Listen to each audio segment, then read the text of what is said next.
Exploremos. Hoy, ¿quién cambió el Sabbat? ¿Alguna vez los engañaron con una falsificación? Un día un amigo me mostró su reloj y me dijo con una chispa en los ojos que era una imitación genuina de Rolex. Y lo era.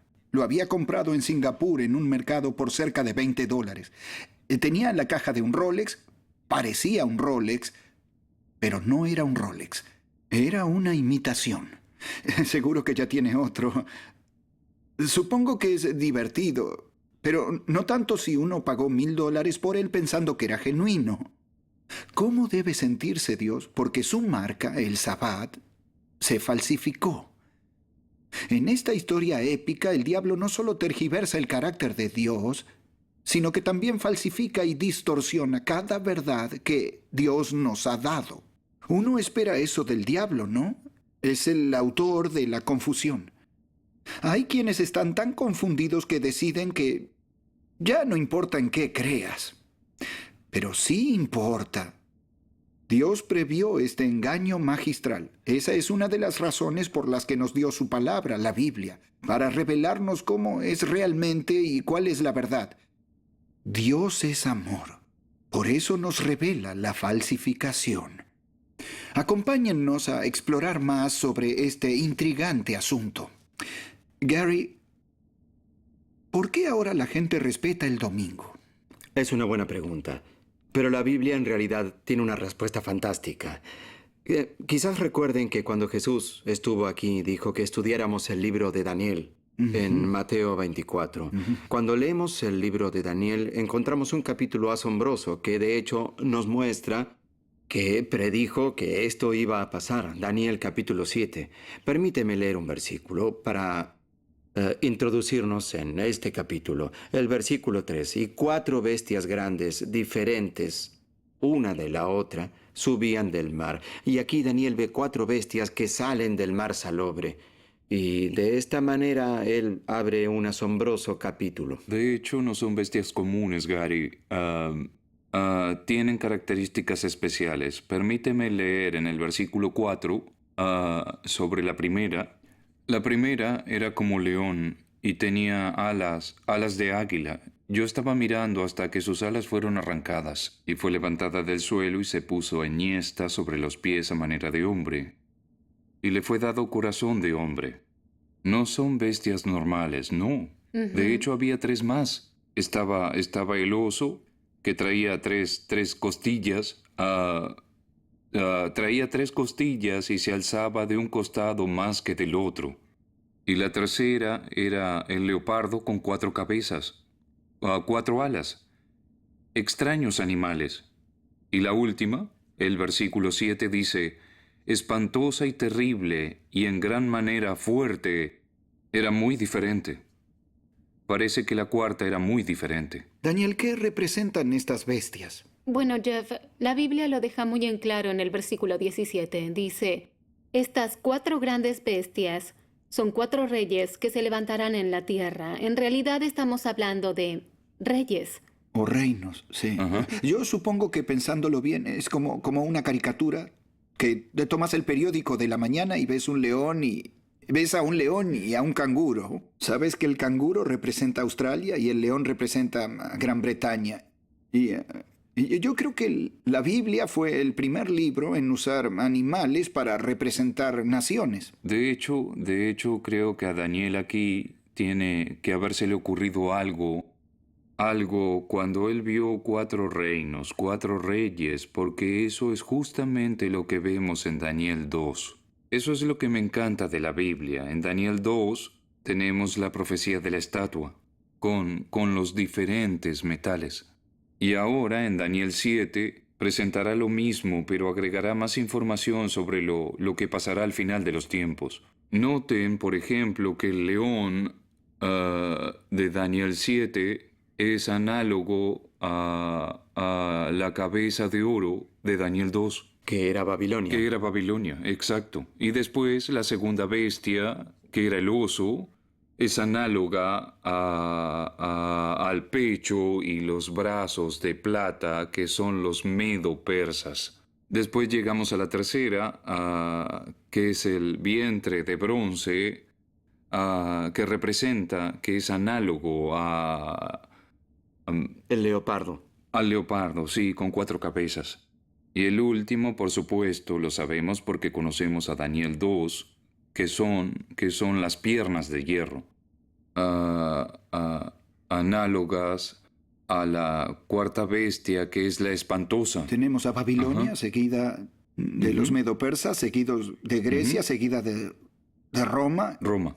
el Imperio Romano. Y por supuesto continúa en Daniel 2 porque Roma se dividirá y formará la Europa dividida, ¿no? Sí. La Europa dividida, Sí. sí. Yo, Noel, cuando hablas de eso sigo emocionándome, porque la primera vez que escuché sobre estas profecías, Ajá.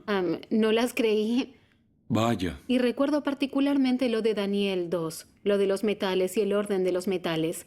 Después me enteré a qué reino se refería y pensé que no podía ser verdad. Sí. Recuerdo que fui a casa de mi abuelo y tomé sus enciclopedias y leí la historia de Babilonia, que efectivamente conducía a la historia de los medo-persas y la de Grecia y la de Roma. Ajá. Y después me enteré de lo que sabemos ahora gracias a los manuscritos del Mar Muerto, que el libro de Daniel había sido datado y que había sido escrito 600 años antes de que Jesús existiera, que fue en la época de Roma. Sí, exacto. ¿Cómo podía alguien predecir 600 años de historia y marcar el orden con exactitud? Para mí eso fue una prueba convincente de que debía escuchar, que no era un libro cualquiera. ¿No es cierto? Gary, háblanos del quinto poder. Seguro que después del 1, 2, 3 y 4 está el número 5. ¿Y cuál es el número 5? El número 5 es parte de esta cuarta bestia. Notarás en el versículo 8 que dice, Sí. hablando de esta bestia de 10 cuernos. Creo que ese no lo leímos, ¿sí? Era una bestia terrible que tenía dientes de hierro y 10 cuernos. Y luego continúa, mientras yo contemplaba los cuernos, he aquí que otro cuerno pequeño salía entre ellos. Había un cuerno pequeño entre estos 10. Y después dice, y delante de él fueron arrancados 3 cuernos de los primeros, o sea, 3 de los 10 cuernos. Y he aquí que este cuerno tenía ojos como de hombre y una boca que hablaba grandes cosas. Históricamente, ¿qué fue lo que pasó? Porque son literalmente reinos. 10 reinos que se alzarán, 3 serán arrancados. Y después aparecía este cuerno, un hombre, hablando grandes cosas. ¿Qué es lo que hace ese hombre? Bueno, creo que hay un par de cosas que deberíamos notar. Primero, arranca a 3 al salir. Y segundo, sale de entre los 10 este pequeño cuerno. Y entonces creo que quizás nos convendría ver un poco de historia del mundo mediterráneo, aunque sea por un momento. Todos sabemos que el cristianismo comenzó en Jerusalén en la época de Jesús y sus seguidores. Gary, escucha, antes de que hables de eso, yo quiero que me quede claro en la mente. Digo, Roma cae Sí. y es dividida en 10 partes y Sí. eso es lo que la Sí. Biblia dice. ¿Cuáles son esas 10 divisiones? Sí. ¿Cómo las llamamos hoy? Bueno, hoy las llamamos Europa Occidental, básicamente. El Imperio Romano de Occidente se separó en estas 10 divisiones y ellas se convirtieron en las precursoras de lo que llamamos Europa. Por ejemplo, anglosajones que se convirtieron en ingleses, francos que se convirtieron en franceses. Entonces, Roma continúa, pero en cierto sentido, el Imperio Romano está dividido en varias áreas que constituyen Europa Occidental. Entonces ese pequeño cuerno está saliendo Sí. en En Europa. Europa, exacto. De acuerdo, perfecto. Lamento haberte interrumpido. No, es una buena pregunta. Entonces, el cristianismo comienza en Jerusalén. En el primer siglo, el cristianismo se propaga a todo el mundo mediterráneo. Sabemos que Pablo lo llevó a muchos lugares. Es una fuerza asombrosa. Llega el 70 después de Cristo y Jerusalén es destruida. Hasta entonces, Jerusalén había sido el centro de la religión cristiana. Ahora, el centro de la religión cristiana se muda de Jerusalén porque ya no existe más.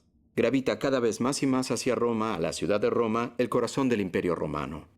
Entonces vemos que a lo largo de los 2 siglos siguientes hay muchas persecuciones a la iglesia cristiana. Al final de todo eso, llega un emperador, el primer emperador cristiano, Constantino. En 312, 313 se convierte al cristianismo, acepta a la fe cristiana como una fuerza realmente importante en el imperio y con el tiempo se convierte al cristianismo, apoya al cristianismo y vemos que, sin dudas, al final de ese siglo, el cristianismo es la religión oficial del imperio romano. Sin embargo, Sí, disculpe. iba a preguntarle a Jan, ¿quién es ese cuerno pequeño que sale de Europa de sus 10 divisiones que de hecho arranca a 3? Bueno, cuando tomamos la Biblia y la comparamos con la historia, es la iglesia medieval, es la iglesia cristiana.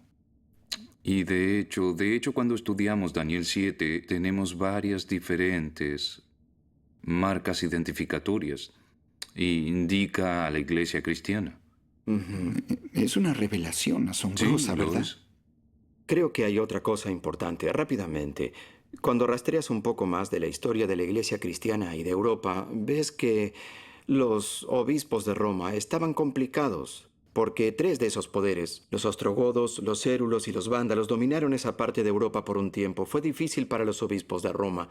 Llamaron a los soldados del Imperio Romano de Oriente, que es donde vivían los emperadores, para que sus ejércitos los ayudaran. Y con el tiempo, hacia el 538 después de Cristo, fueron destruidos y hubo un vacío. El emperador del Imperio Romano, que en ese momento era Justiniano, dijo que los obispos de Roma llenen ese vacío. Y así, estos sujetos se convirtieron en líderes no solo religiosos, sino también políticos. Así se puede ver cómo se alza un nuevo poder en Europa. Daniel, este pequeño cuerno, ¿cómo es descrito? ¿Qué es lo que va a hacer de acuerdo a la profecía? Sí, dice, ¿quieres que lea el versículo 21, Jeff? Puede ser. Estaba pensando que el versículo 25 puede ser clave en todo sí, esto. vamos al grano, sí, leemos desde allí. El versículo 25 dice, y hablará palabras contra el Altísimo, y a los santos del Altísimo quebrantará, y pensará en cambiar los tiempos y la ley, y serán entregados en su mano hasta tiempo y tiempos, y medio tiempo. Qué gran ridiculez, Sí, ¿verdad? ajá. No es cierto, piénsenlo. Este poder va a llegar y se considerará capaz de cambiar la ley de Dios.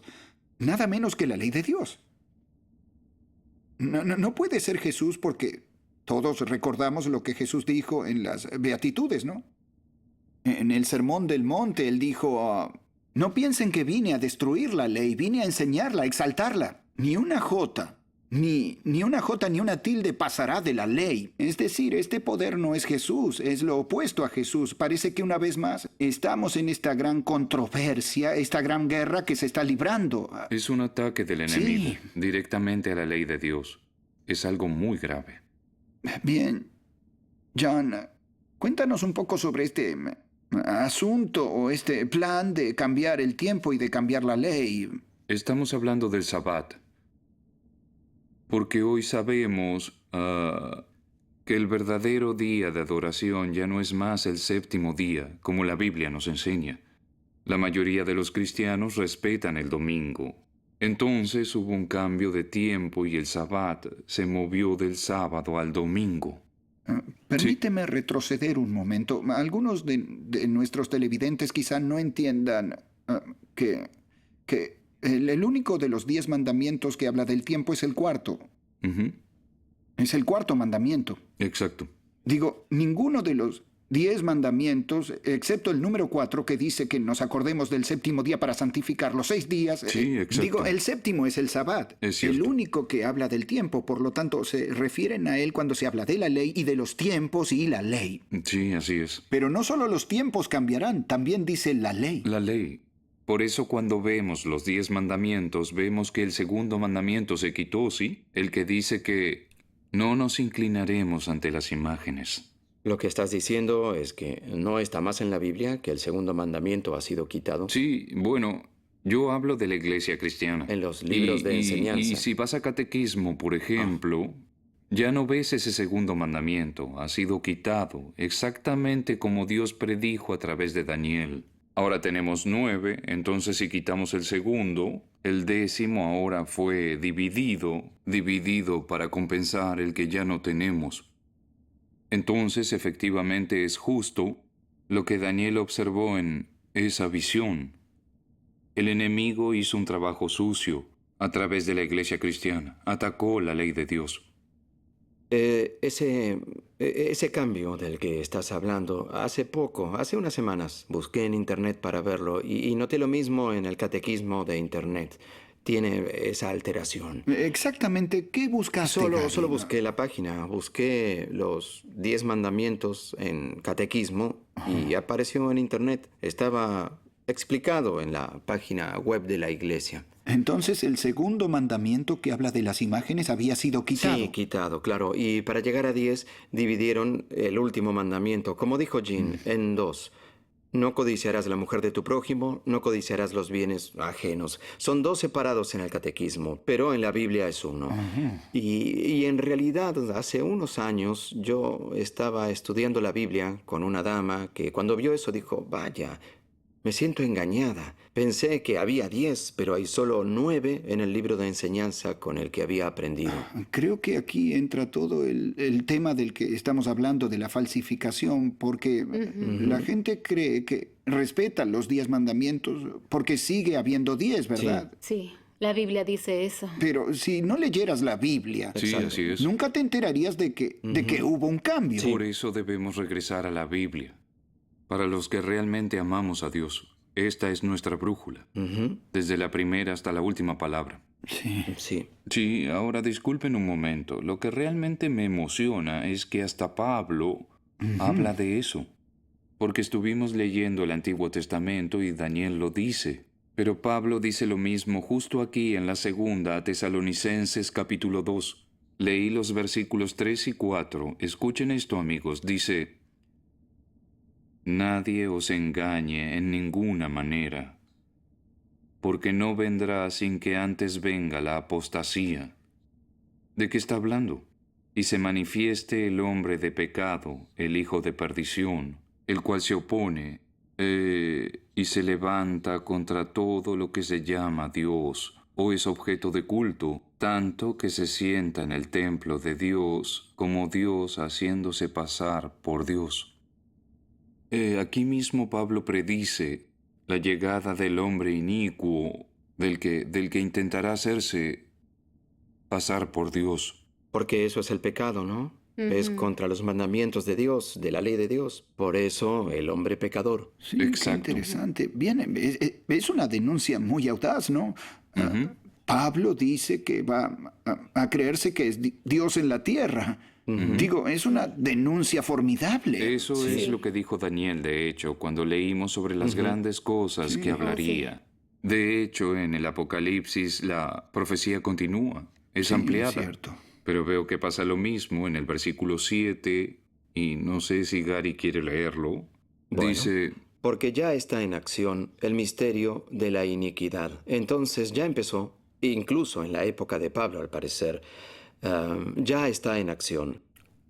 Después en el versículo 8 dice, y entonces se manifestará aquel inicuo a quien el Señor matará con el espíritu de su boca y destruirá con el resplandor de su venida. Desde la época de Pablo que sucede esto, tiene que ser una fuerza que crece con el tiempo. Sí, es una claro, fuerza es inicua. lo mismo que Daniel dijo contra la ley. Pablo dice iniquidad, que significa lo mismo. Es por esto que cuando los estudiantes de la Biblia estudian el libro de Daniel, ven que Pablo cita de Daniel 7, el Apocalipsis cita de Daniel 7. Sí. De allí sacan las ideas del libro de Daniel, los inicuos que cambian los mandamientos de Dios. Sí. Daniel, creo que una de las cosas que también me impresiona cuando leemos la segunda a los tesalonicenses es el hecho de que el anticristo, esta fuerza, estaba comenzando. Sí. Incluso en la época de Pablo y continúa hasta que Cristo lo destruye en su segunda venida. Obviamente, el anticristo, este poder que se opone a Dios, no es un individuo que vive solo en nuestra época. El sistema está entre nosotros desde hace 2000 años, sigue vivo y bien, y continuará así hasta que Jesús venga, ¿verdad? Otra cosa que es interesante al respecto es que estamos hablando sobre este hombre que va a decir grandes cosas contra el Altísimo y va a querer cambiar los tiempos y las leyes. Cuando nosotros vemos el Éxodo 20, leemos los 10 mandamientos completos. Al lado del Sabbat dice, acuérdate del día de reposo para santificarlo, Ujú. insinuando que en algún momento el Sabbat va a ser olvidado. ¿Y por qué Cierto. es importante recordarlo? Está ¿Saben? implícito. Ujú. Gary, vuelvo a la pregunta que te hice al principio. ¿Por qué los cristianos, por qué respetan el domingo? ¿Por qué? Sí. Bueno, ya vimos lo que las escrituras predijeron, no hay dudas. Daniel lo predijo y Pablo también habla de un cambio, del inicuo que llegará. Cuando estudiamos la historia del Sabbat y del domingo y todo eso, notamos que en el Nuevo Testamento, en el siglo I, los cristianos están respetando el séptimo día, el sábado, el Sabbat. También Pablo respeta el Sabbat muchas veces, Jesús respeta el Sabbat. Juan en el Apocalipsis respeta el Sabbat. En el siglo I está claro que el Sabbat se respeta. Sin embargo, cuando llegamos a los siglos II y IV, notamos que, en los libros de historia, por supuesto, que la gente de todo el mundo mediterráneo comenzó a respetar 2 días. Es interesante, no solo el Sabbat. Los documentos de historia lo demuestran, sino también el domingo. Son 2 días. Del siglo II al IV la gente respeta 2 días, excepto en Roma. Allí conservan un día hacia el siglo IV. Podríamos preguntarnos, ¿por qué 2 días?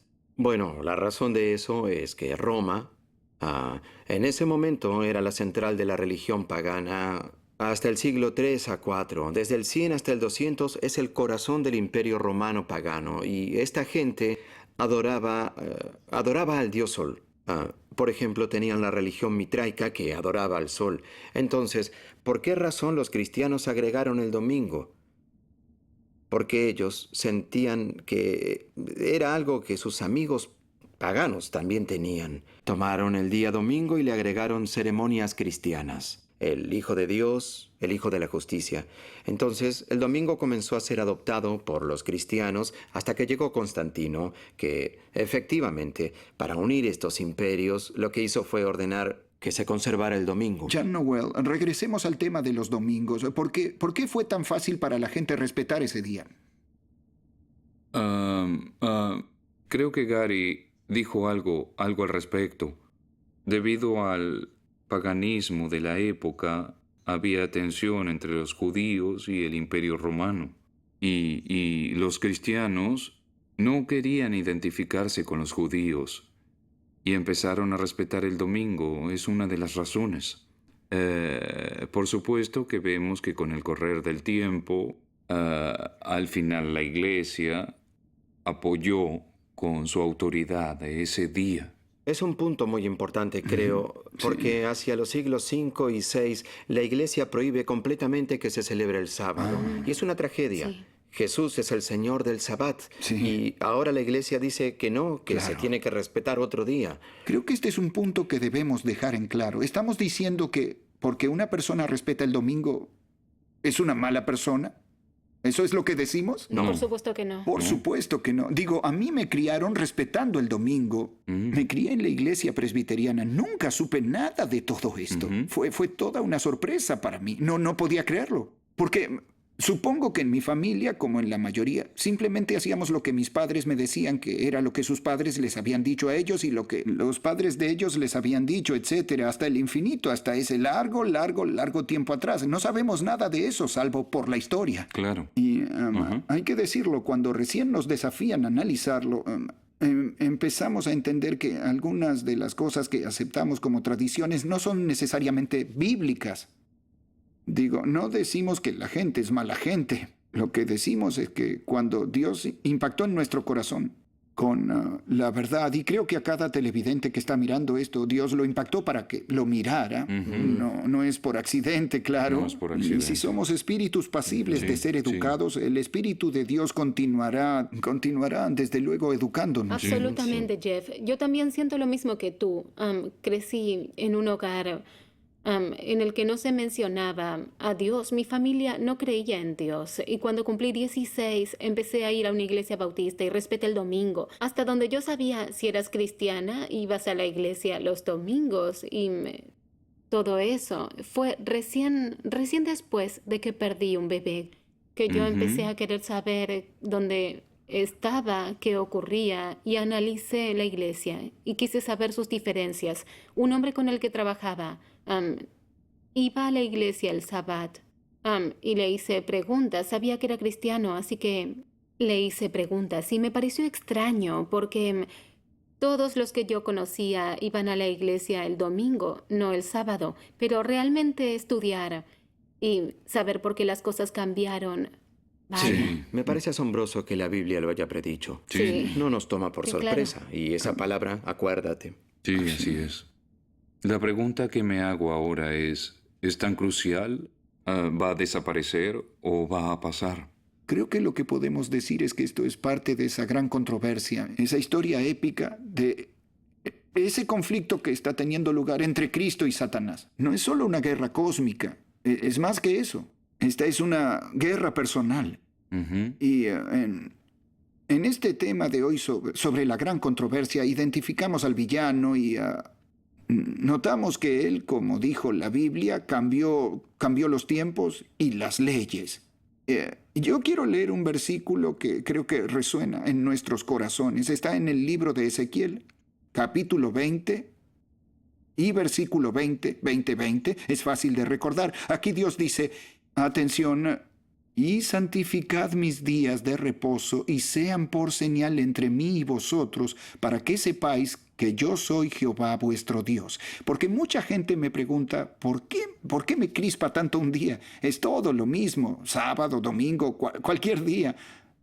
Me importa porque como Ezequiel dice aquí, sean por señal entre mí y vosotros.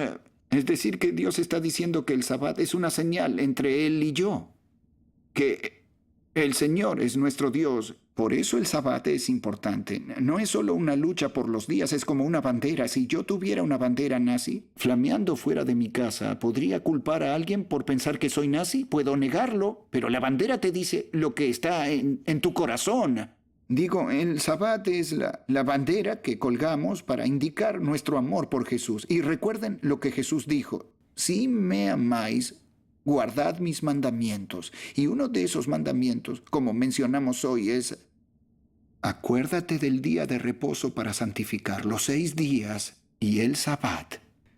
Puede ser algo nuevo para muchos, quizá tengamos el corazón confundido, pero rogaré para que Dios les dé un corazón que responda a su Sagrado Espíritu mientras estudiamos más y más de estos maravillosos temas. Ahora oremos. Maravilloso Padre nuestro que estás en el cielo, quiero agradecerte de nuevo por la maravillosa historia que nos revelaste, que estamos en medio de una batalla entre el bien y el mal, entre Cristo y Satanás, y porque quieres indicar que te mostremos lealtad. Una de las maneras en que mostramos nuestra lealtad, según lo que tú nos enseñaste, es respetando los mandamientos, no como medio para llegar al cielo, sino porque te amamos. Te ruego que bendigas a todos los televidentes hoy. Bendícenos a cada uno de nosotros. Manténnos leales y ayúdanos a obedecerte. Apóyanos hasta el día en que Jesús vuelva. Te lo ruego en nombre de Jesús. Amén.